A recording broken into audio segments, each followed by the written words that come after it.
Kakatapos lang gumawa ng Kaitas. Kaitas na P18 yata yun. Ito, puro tayo Tuario muna. Trident na CE7. Ilang linggo rin bago nakagawa tayo ng Trident na CE7 ah. Shoutout, and then maraming salamat sa may-ari nito na pinagkatiwalaan tayo na gawin yung unit nila. Bali, padala lang ng tropa to. Maraming salamat pare ah. Ang issue nito ay para nakaprotect. Kaya ito, tinanggal ko na agad yung takip niya kasi ang hirap tanggalin ng takip. Kinakalawang na. Okay, ngayon, naka-plug na yun sa may valve. Tingnan natin ah. Wala namang short. Kaso, ayaw bumaba yung protect ko. Dalawang channel pa talaga. Okay? Dalawang channel oh. Yan, dapat bababa na yan kung walang problema. Yan, protect. Dalawang channel. Ayaw talaga. Ngayon, ito na naman ang mission natin for today's video. Ay, okay. Dito nakailaw. Sige, ulitin natin. Ito nakailaw oh. Dito parang wala naman ilaw pero protect parehas eh. Dito fault talaga yan kapag ganyan. Yan, fault yan. Ayan, off na natin. Ito na yung makbakan natin. Sana magawa natin. Ito guys, maliit lang to pero mahirap gawin to. SMD kasing gamit dito. Ayan, bago tayo mag-proceed sa pagto-troubleshoot, wala naman tayong choice dito kahit alin naman unahin natin eh. Kasi pares naman sila may fault or naka-protect. Bago natin simulan pagto-troubleshoot, ayan, promotion muna tayo agad siyempre. Baka makalimutan. Kasi nga, ang goal natin ngayong taon, 100k subscriber. Yan, sana maabot natin yun. Sana makuha ko yun sa pamamagitan ng subscribe nyo. Oo, ikaw nanonood ngayon na hindi ka pa nakapag-subscribe dyan. Paki-subscribe ng YouTube channel natin ha. Pindutin mo yung bell button sa gilid. Subscribe ka muna. Pindutin mo yung bell button sa gilid. Select mo yung all. Ayan, kapag napindot mo na lahat yan, manonotified ka kapag meron tayong bagong upload na video. Nag-upload tayo na video isang beses, dalawang beses kada araw. Okay? Ngayon, wala naman tayong choice eh. Eto, channel 1 na. Pares naman sila naka-fault eh. Ayan, tanggalin natin to. Tapos, sige na nga, tanggalin ko muna to. Tapos troubleshoot muna. Ito na, nakalas ko rin channel 1. And then, ito. May mga sunog pala na piyesa dito. Dito sa may OP amp nya. Ito, sunog to. Ito, sunog to. Sana may makuhanan tayo ng value nito mamaya. Sana sa kabila, hindi sunog. Sunog. Tapos, kailangan natin i-check dito. Kailangan ko i-check pa isa-isa pa. Tapos, dito sa may fuse naman, buo naman eh. Buo naman tong fuse. Buo. Tapos dito, buo din. Tapos sa may fast recovery diode nya, yan natin kung may short yung output. Wala rin naman. Wala. Okay, wala. Tingin dito sa may kabila. Parang wala rin naman short eh. Okay, wala rin no. Tapos dito sa may 15 volts na sinner, natin kung may short. Okay, wala rin. Dating dito. Okay, wala rin. Ngayon, dito lang yan sa OP amp nya. I-troubleshoot ko muna to. O hanapin ko yung mga pyesa na nasira. Dito lang yan, dito sa area na to. Nilalayo yan. Okay? Troubleshoot ko muna. Tapos balikan ko na lang kayo kapag nahanap ko na. Para di haba yung video natin. Ito yung pinaka malaking problema. Alam niyo kung bakit? Yung value dito sa may kabila, parehas sila niyang nasira. Ito, sunog din to. O, sunog dito. Nasunog din dito. Hindi ko na makita ko ng value. Sa dami ng ginawa ko na CE7, hindi ko naman tanda ang totally yung kwan nito eh. Wala rin naman ako yung schematic nito. Pambihira na yan. Pare sunog. Dito, tinanggal ko na dito kasi sunog. Sunog to dito. Dito, mas malala pa dito. Dito tsaka ito. Alam ko pares lang value dito eh. Dito, and then dito, pares lang to. Ang tanong ko ano yung value. Tapos, chinik ko, short itong diode dito na isa. Short to. Ito. Pakita ko na nga sa inyo. Bihira na yan, no? Akala ko Yung kabila lang yung totaling sunog. Ito shorted dito, shorted. Yan, isang diode oh. Yan. Tapos dito, yung nasa ibabaw yung ano? buo. Tapos dito, buo naman to dito. Buo. Dito lang yung nadali. Itong isang diode, yung 15 volts. Tapos dito, 51 ohms to dito, 150 ito eh. 151, 150 ohms to. Open na rin, no? Paras din dito, alos isa lang sila ng trouble. Ang pinakamalaking problema ko ito, yung resistor na to. Maghanap-hanap muna ako kung anong value ilalagay ko dito. Kakabalik lang natin galing Iloilo. Umattend tayo ng Dinagyang Sound Expo 2026. Ngayon babalikan natin to. Ito na, tin-troubleshoot ko na or napalitan ko na halos lahat ng may sira. Okay? Ito, tingin ko nung una nito is umiinit ito. Umiinit hanggang sa napabayaan lang, hanggang sa nasibak. Ang dami nadali. Yung 150-33 sira to dito. Ito siya oh. Yan, sira to. Tapos 5401 sira to dito. Ito naman siya. Tapos yung Zener diode 4744 na 15 volts short din. Kasi magkakadugtong yan sila. Ano ba to? Negative. Yan, dire-diretso yan dito. Yan, nasira. Sira ito.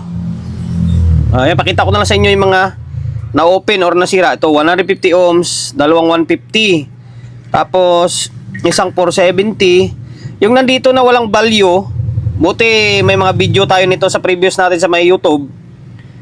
Sinilip natin, 3.3 ang nakalagay dito. Dalawang 3.3 din dito. Kasi wala nang value, kasi sunog oh. Oh. Yan, buti pinanood natin na sarili natin video. Yan, 3.3. Tapos 30, parang 33 ohms to dito eh. 38 nga yung nilagay ko eh. Yan, dito. Yan, 33 ohms to dito. Dito pa, kukunik yan dito sa may MGA. Ayan. Tapos ito, Phoenix na natin ha. Phoenix natin. 2.8 ang nilagay natin. Okay, tapos napalitan natin to. Yan lang. Tapos dito, 150 rin ito. 150 ohms, 150 ohms, 150 ohms, 150 ohms, 470. Yan, katabi niya 470 rin yan, pero buo. Tapos, ano ba ba? 3.3, 33 ohms, 3.3. Yan lang. Sa tingin ko yan lang ha. Ngayon, ibalik natin. Tingnan natin kung ano yung mangyari. Kung magno-normal ba siya or hindi. Okay, balik ko lang ha, saglit. Balik natin to. Yan, para magkaalaman. Sana maging normal na. Basta makuha mo lang naman sira dyan, magiging goods din naman yan. Sa dami ko na nagawa nito. Pag hindi mo kabisado, di kawawa ka. Tapos wala ka mapanooran ng video. Buti nga, ako nga, sarili kong video, pinanood ko eh. Kasi hindi ko rin, siyempre sa dami ng gawa natin, nakakalimutan natin kung ano yung mga value. Okay? Ngayon, switch on natin. Okay, wala naman musok. Normal naman yung bulb. Minsan kasi ito, hindi nag-relay. Hindi lumagatik nga. Nag-normal oh. Pero hindi lumagatik yung relay. Tik mo kang sira pa yung relay ah. Ngayon, sukat tayo ng biasing niya. Baka nasira yung relay. Hindi ko narinig na lumagatik eh. Dito, okay, may bias na siya oh.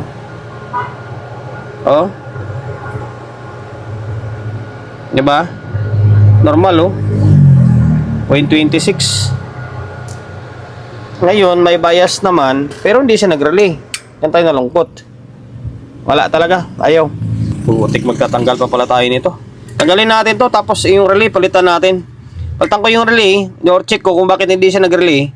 Saka ko pasadaan to dito. Tingin ko okay na to. Okay na to dito. Balik naman tayo dito. Yun lang din naman ang gagawin ko. Ano yung proseso dito?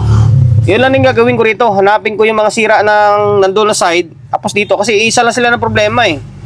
Halos yung usok nila or yung problema nila, iisa lang. Kaya halos same lang din ng trouble ang gagawin natin dyan. Ngayon, relay muna. Tingnan ko muna yung relay. Bakit nagka-ganon yan? Halos same lang sila ng sira. Halos same lang ng sira. Pero medyo lamang ito. Mas marami-rami na konti. Pero yung proseso or kung saan banda yung sira, halos pares lang. Okay, simula tayo dito. Ito, check nyo to lagi dito, yung 2.2 ohms. Yan, dito 2.2 ohms. Pero nilagay ko 2 ohms na lang eh. Yan, na-open to dito.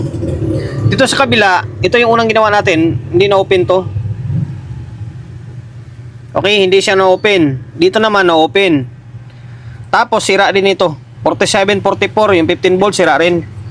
Kaya 2 piraso to dito. Tapos, same din. Sira rin itong 15033. Yan, kaya 2 rin dito. Okay?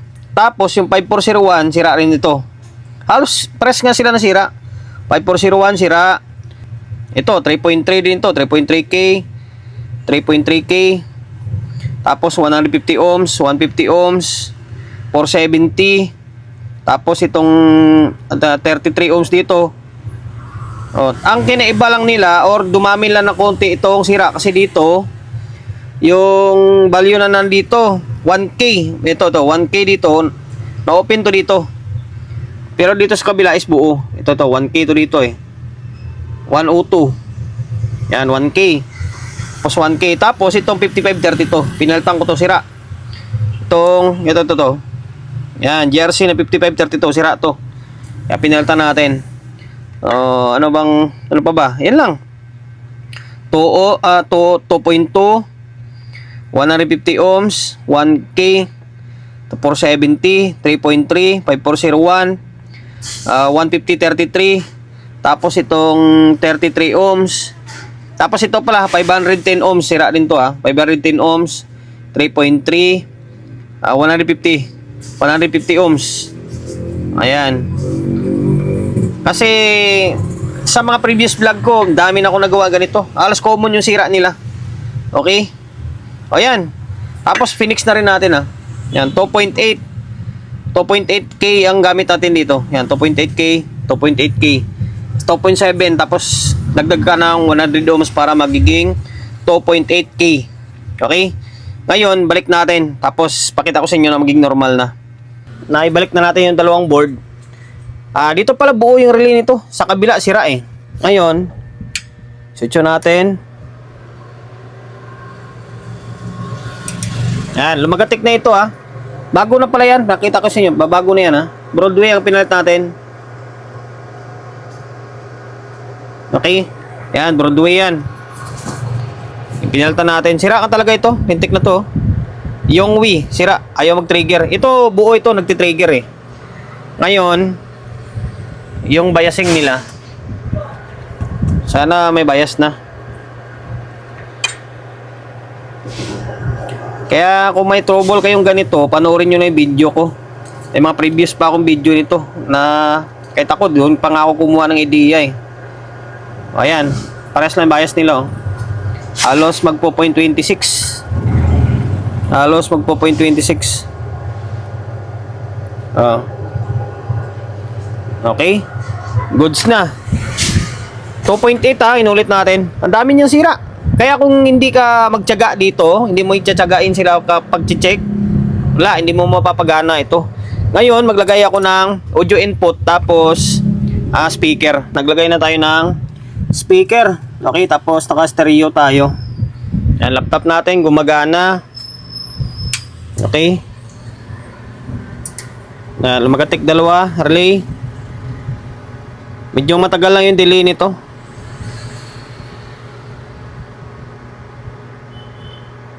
Matagal lang yung delay ng, ayan, nawala na, nag-good, naka-normal mode na. Ayun Channel 1. Channel 2. Okay, goods na.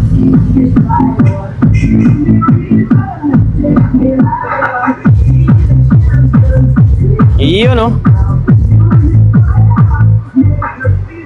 Okay na, makaka-copyright pa tayo. Yun lang guys, sundan nyo lang yung ginagawa ko or yung mga value na dapat palitan sa video natin. Kasi madalas nangyari to sa Trident na CE7, yung ganong sira, sundan nyo lang yung mga value na nilagay ko, magagawa nyo yung unit. Okay? Dahil lumabot ka sa part ng video natin na ito, haba yung video natin kung papatagalin pa natin. Dahil lumabot ka sa part ng video natin na ito at hindi ka pa rin nakapag-subscribe. Okay? Goal natin ngayong taon, 100k subscriber. Sana makamit ko yon sa tulong nyo. Di ba? Subscribe ka, pindutin mo yung bell button sa gilid, select mo yung all. Yan, kapag napindot mo na yan, manonotified ka kapag meron tayong bagong upload na video. Nag-upload tayo ng video, 1 beses, 2 beses kada araw. Okay? God bless and then peace sa atin lahat.